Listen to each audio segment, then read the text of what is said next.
Assalamualaikum warahmatullahi wabarakatuh.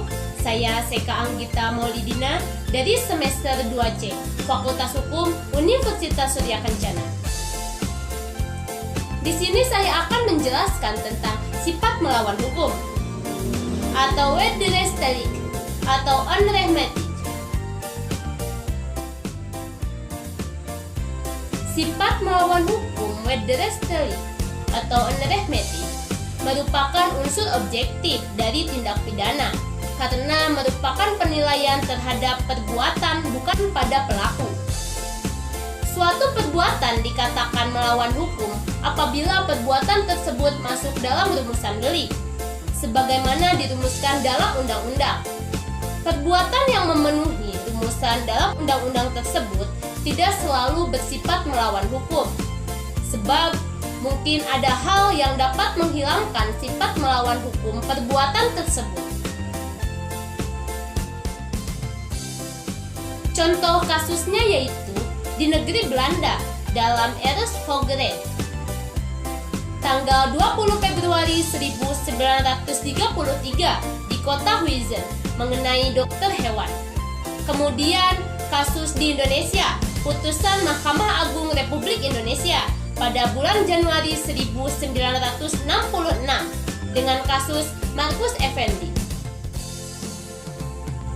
Sifat melawan hukum terdiri dari dua bagian, yaitu sifat melawan hukum formil dan sifat melawan hukum material.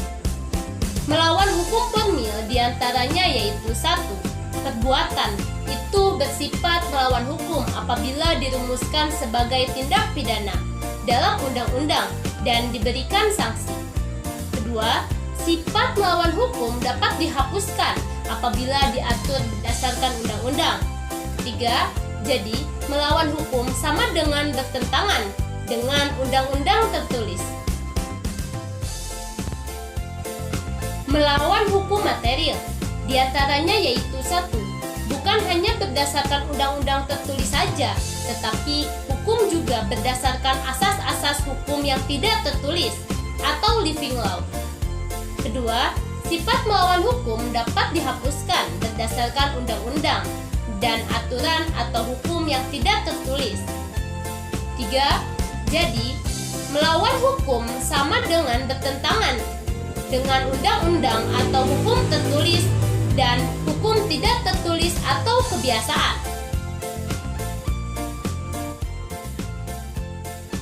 Kesimpulannya yaitu 1.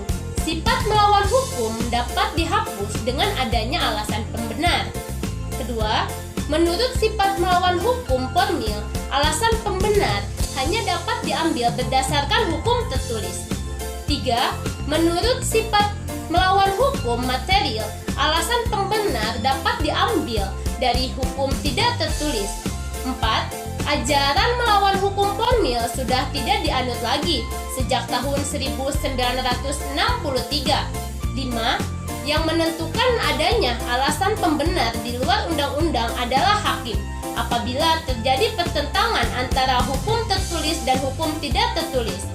Hukum tidak tertulis tersebut harus dipandang adil dan benar oleh seluruh masyarakat umum. Rasa keadilan itu harus bersifat umum. Sifat melawan hukum material dibagi menjadi beberapa bagian, diantaranya yaitu 1. Dalam fungsi negatif, mengakui kemungkinan adanya hal-hal yang ada di luar undang-undang untuk menghapuskan sifat melawan hukumnya perbuatan yang memenuhi rumusan undang-undang. Kedua, dalam fungsi positif, menganggap suatu perbuatan tetap sebagai tindak pidana walaupun tidak nyata diancam dengan pidana dalam undang-undang. Jadi mengakui adanya hukum tidak tertulis sebagai sumber hukum positif. 3. Sifat hukum pidana Indonesia menganut ajaran melawan hukum material dalam fungsi yang negatif. Contohnya yaitu kasus Ares dokter hewan.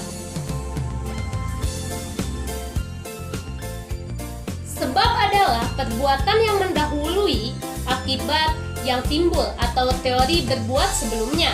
Contohnya penjaga wesel atau rel kereta api yang menyebabkan kecelakaan kereta api karena tidak memindahkan wesel ketika kereta lewat.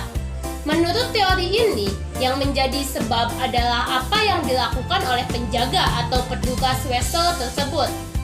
Teori tidak dapat memuaskan karena tidak ada hubungannya antara jabatan dengan akibat yang timbul. Seseorang yang tidak berbuat dapat disebut sebab dari suatu akibat apabila pelaku mempunyai kewajiban hukum untuk melakukan suatu perbuatan. Kewajiban hukum tersebut merupakan suatu norma yang hidup dalam masyarakat, tertulis atau tidak tertulis.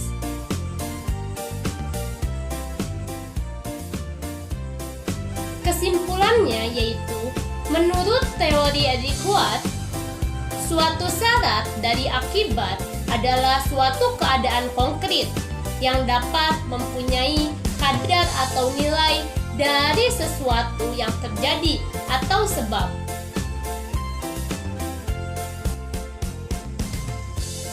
Apakah sifat melawan hukum itu harus dibuktikan? Jawabannya yaitu yang pertama, apabila dicantumkan dalam rumusan tindak pidana secara tegas, maka unsur melawan hukum itu harus dibuktikan. Yang kedua, apabila tidak dicantumkan secara tegas dalam rumusan undang-undang, maka ada dua pendapat, diantaranya yaitu pendapat yang bersifat positif dan yang bersifat negatif. Dalam fungsi yang positif ini harus dibuktikan karena mempunyai unsur konstitutif. Ada tindak pidana apabila ada perbuatan yang bersifat melawan hukum. Dan dalam fungsi yang negatif ini tidak perlu dibuktikan. Rumusan sifat melawan hukum dalam undang-undang. Undang-undang mengatur istilah melawan hukum. Alasannya adalah untuk adanya kekhawatiran apabila tidak diatur secara tegas. Orang yang berhak atau berwenang untuk melakukan sesuatu perbuatan sebagaimana dirumuskan dalam undang-undang ini akan dapat dipidana. Dengan istilah melawan hukum atau Wedgerestelling, ini diatur dalam pasal 167, 168, 335 ayat 1, 552 KUHP. Kemudian istilah lainnya seperti tanpa mempunyai hak untuk itu diatur dalam pasal 303, 548, dan 549 KUHP. Istilah tanpa izin atau Sonderverlov diatur dalam pasal 496, 510 KUHP. Dengan melampaui kewenangannya, ini diatur dalam pasal 430 KUHP.